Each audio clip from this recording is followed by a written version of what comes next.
he was severely injured, flown to the Med in Memphis, where he spent a month in the Med, multiple surgeries. I don't know what all they had to do to help him, but after a month, he needed to go to Atlanta, Georgia for rehab. And the family, couldn't afford an air ambulance and all that. So we were able to transport Bryson from from Memphis to Atlanta to Shepherd Center down there, where he spent 9 weeks in rehab. And we were also blessed in a couple months later to be able to bring him back home. I like to share faces and people, which actually are lives that are touched by Pilots for Christ, and that's why I was trying to share that little video. But just like Tommy said, COVID hit us hard in 2020. We have averaged over the past 10 years, and every chapter has their own niche and their own ministry, and ours has been mercy flights for the most part. Nothing compared to what God's doing through Alabama. Isn't that great? Give the Lord a hand. And that's just amazing. And let me tell you, I flew from Arkansas to here with Tommy. I was in the seat beside him, and he gives God all the glory for that. He doesn't claim any of the credit for what God's doing down there. So I thank God for the Alabama folks, and especially for Tommy and the leadership he's provided, and just for what God's doing down there. I think it's fantastic. Our chapter has averaged, since I started keeping records back in 05, 06, somewhere around there, the average gradually climbed up as people found out who we are and what we do.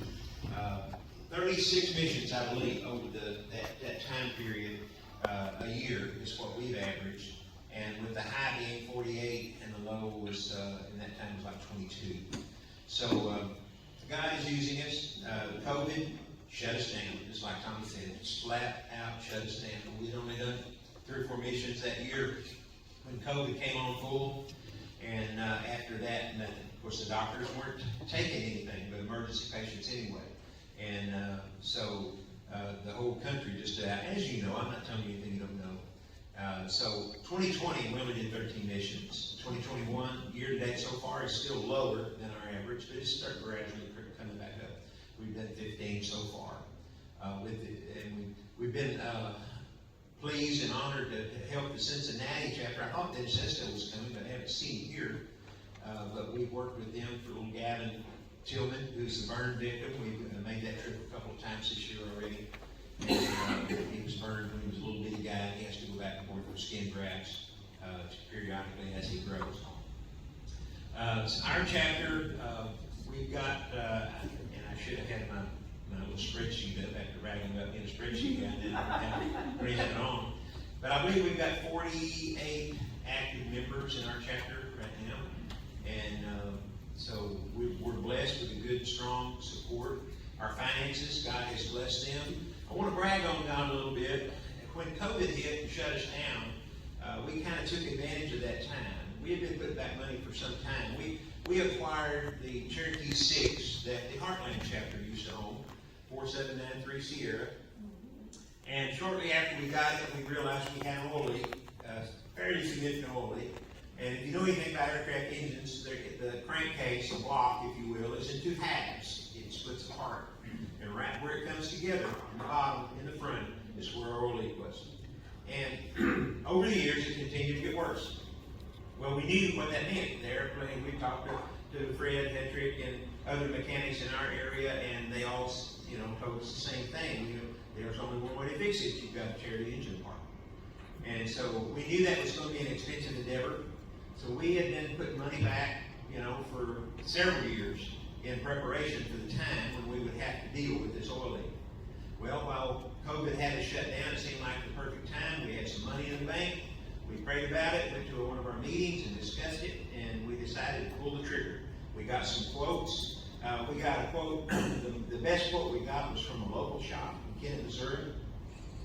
And he gave us 3 quotes. One is if all the components are good, and we can reuse the camshaft and the crankcase, then it's $9,800.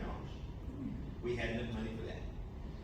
Now, if the crankcase is bad and the cam has to be replaced, now we're looking at $18,000. They said, yeah, we've got enough money for that. Barely.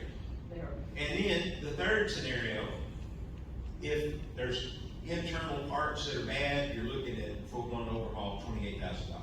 Nope, didn't have nothing to do with it. We would have had to borrow money. So I'm about to brag on God, you're real good. Anyway, we pulled the trigger on it, took the plane over, left it with them, and a couple of weeks later, I get the call. Bad news. You got broke rings and 3 cylinders. You're looking at a full-blown overhaul. So I just kind of sighed real big and said, okay, well, I said, let me get back with you. I'll have to get with my board, and we'll see about borrowing some money. I had committed to our chapter to never put us in debt, and we never borrowed a dime. Well, the mechanic, he said, wait just a minute, you haven't heard me out yet. We're going to waive all the labor charges. Wow. Anybody want to guess how much it costs to get that overhaul done?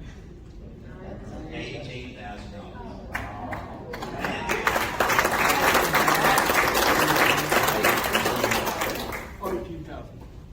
I'm sorry?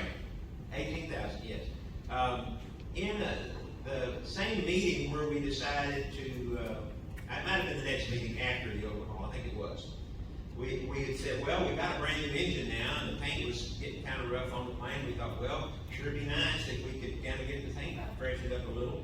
Called Richard's Restorations in Gilbert, Texas. Anybody know Richard Gazelle? He sold his car dealership, and he's doing aircraft restoration now. And I said, Richard, what would it cost to get our airplane painted? And he thought about it a minute and said, well, does everything need to be painted? I said, well, let's just say most of it. And he said, well, how about $4,500? Well, since we had paid for our other deal, we had some more money come in, and we had some money in our general fund that we could transfer over to the aircraft. So we took it down to Richard and got the paint refreshed on it. And in that same meeting, one of our members, who's an attorney, said, what about a stretcher? Didn't you talk about a stretcher a couple years ago that somebody offered at cost, or at least a bargain? And I said, yeah, he did. I'll have to check with him. And he said, well, call me back, and if it's still available, go ahead and order it. I'll pay up to $2,500 on it. So we called, and the stretcher was, yes, sir, $2,500. So we got the stretcher, and I flew over after we got back with the paint freshened up on it, and flew over and picked up the stretcher. And that young man that I was showing you was our first stretcher mission. And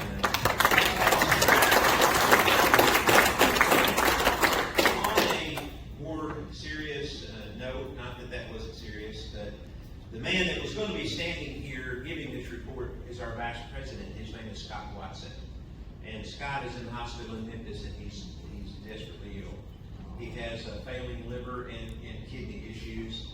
He was on the vent for about 6 or 8 days with fluid on his lungs, and he did come off the vent a few days ago, and that's a sign of improvement, so praise the Lord for that.